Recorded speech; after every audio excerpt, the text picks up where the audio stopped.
A few days ago, my daughter began a YouTube channel, and she began her YouTube channel with a video that struck a chord with a whole lot of people, including myself. It got me thinking something that I've realized all along, but I kind of put it off to the side because I don't have any of those. I can't say don't have any of those problems, but I don't have these serious problems that some people may have.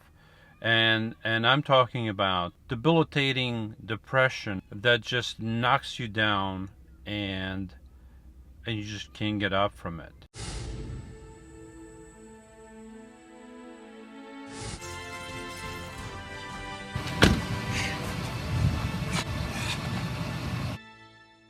I realized all along that a lot of people that live in vans and RVs have some type of depression, have some type of mental problem. Not everybody, but a lot of people probably do.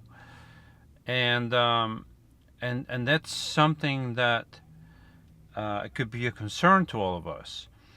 A lot of those people maybe don't have the means for treatment, or a lot of those people maybe just don't care to be treated. Personally, I don't feel like I've ever been depressed. I'm content living in my van. I'm extremely content. Is it easy? No. At times it's extremely hard. Like now, it's 87 degrees inside my van. I have the vents closed because there's little kids screaming outside. There's cars going by. I want to be as quiet as possible in here. And it's hot. And I'm hungry. And I have my food over here.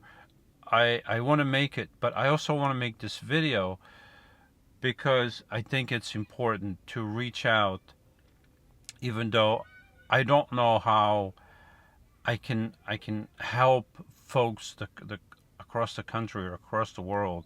Personally, I probably can't do it, but maybe by talking about it, maybe it'll get some folks to get moving, maybe motivate them a little bit, maybe to seek treatment of some kind. I'm not a doctor, I'm not a psychiatrist.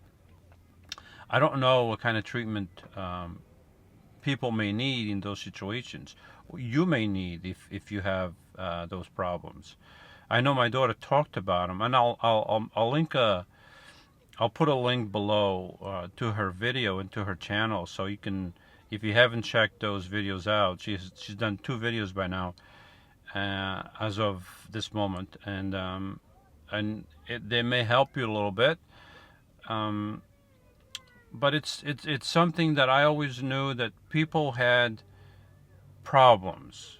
To what extent, maybe it didn't struck me until so many people commented on her video, and probably a lot of those people are living in some kind of vehicle.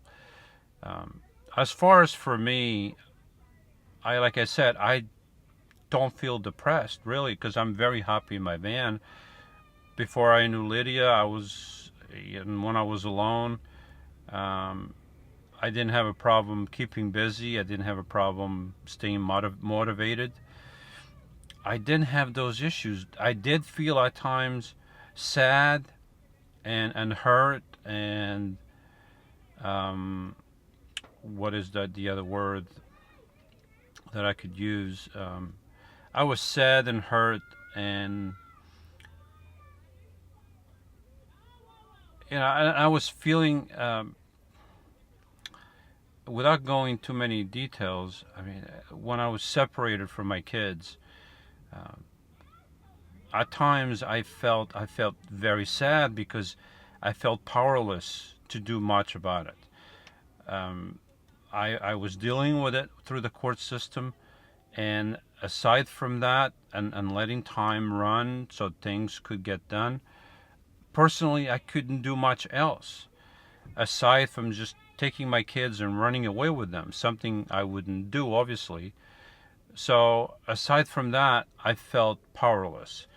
And at times, I was sad, and at times I was hurt because of the situation. And there were times that my kids didn't talk to me, and that was very hurtful. But even during those times, I didn't feel depressed. I wasn't depressed. I can say I wasn't depressed because I didn't put myself down. I continued to go to work. I continued to make videos. I continued to try to be happy as much as I could. And you probably, from watching my videos, you probably couldn't tell the stuff I was going through, and neither my coworkers until I started telling them. So it's tough. I can't say that I personally myself can relate if you have any type of depression or any type of mental problem. But I can say that I've lived with people with mental problems. My ex-wife has bipolar, and I've lived with that since we got married in '99.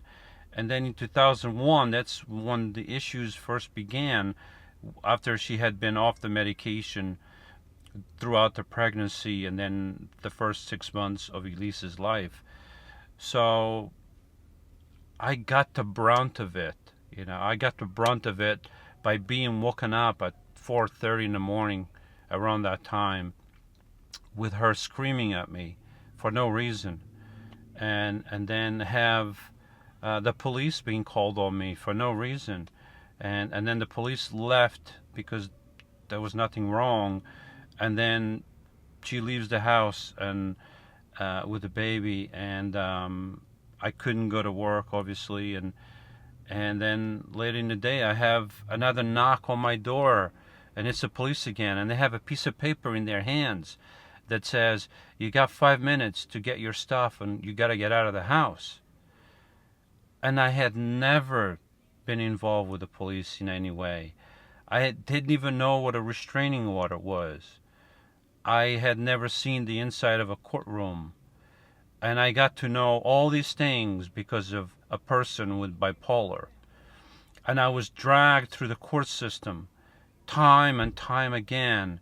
And then in 2002, after we got back together, she did it again. And we were separated for a few months again. And again through the court system. And through all those things, and more money wasted, more time off from work, more separation from my kids. And then in 2004, she does it again. And this time we are separated for 4 years. And for 4 years I wait for my ex-wife to decide what she wants to do. I give her all the chances in the world for her to decide what she wants. And I wait and I wait and I wait. And in the meantime, while I'm waiting, we go to court numerous times. So I can relate a little bit to what you're going through. I was forced to go for 6 months to a counseling group for nothing that I had done. 6 months, every Friday I had to be there. And I did nothing to deserve to be there. I had to go to a jail, to a prison.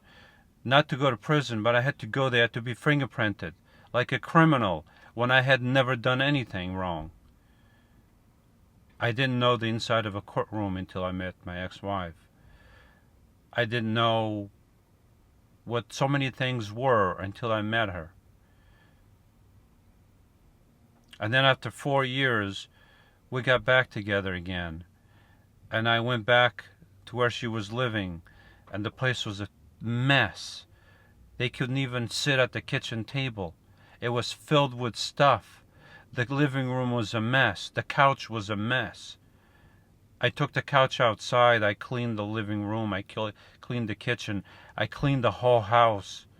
We were able to sit at the kitchen table. I bought a new couch. We were happy for a while. Then I bought a house in Pennsylvania. 5 acres, 2,700 square feet, not counting the basement. And things seemed to be okay for a while.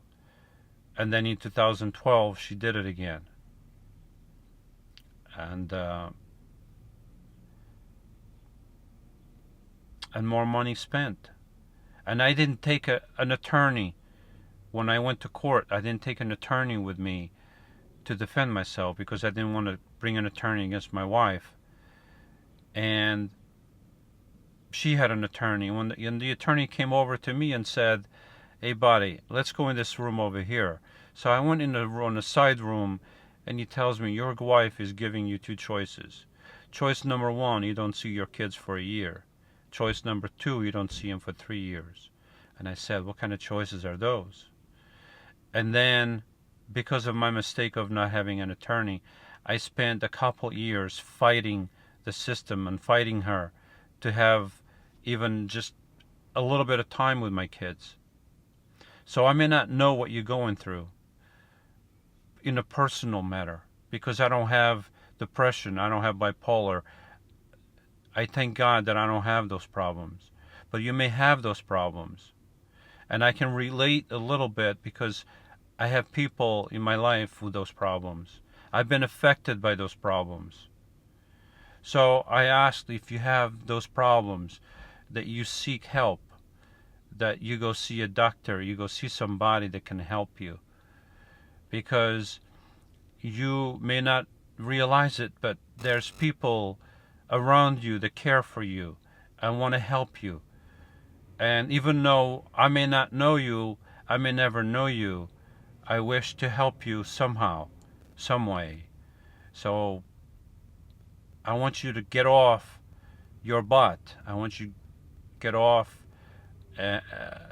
get up, and do something about that depression that you may feel. Do something about that bipolar that you have, those voices that you hear in your head. There's choices out there. There's ways to try to fix that. You may never be a healthy, 100% healthy person like me or like any normal person without those problems. But at least you can have a fighting chance. Maybe your debilitating depression will be diminished to the point where you can survive and you can do things much better than you're doing them now. I ask that you go to the link below and watch my daughter's video. She has been through that stuff. She herself has some of those things. And some of that depression was debilitating her. But she picked herself up, and with the help of some doctors, she can live a normal life. And you can live a normal life. Also, I reach out to you to seek the good carpenter, the carpenter from Nazareth. He can help you. He's the good shepherd. He's the bread of life. With him, nothing is impossible. With him, all things are possible. Come to me, all who are weary and heavy laden, and I will give you rest. Take my yoke upon you and learn from me, for I am gentle and humble in heart, and you will find rest for your souls. For my yoke is easy, and my burden is light. Matthew 11:28-30.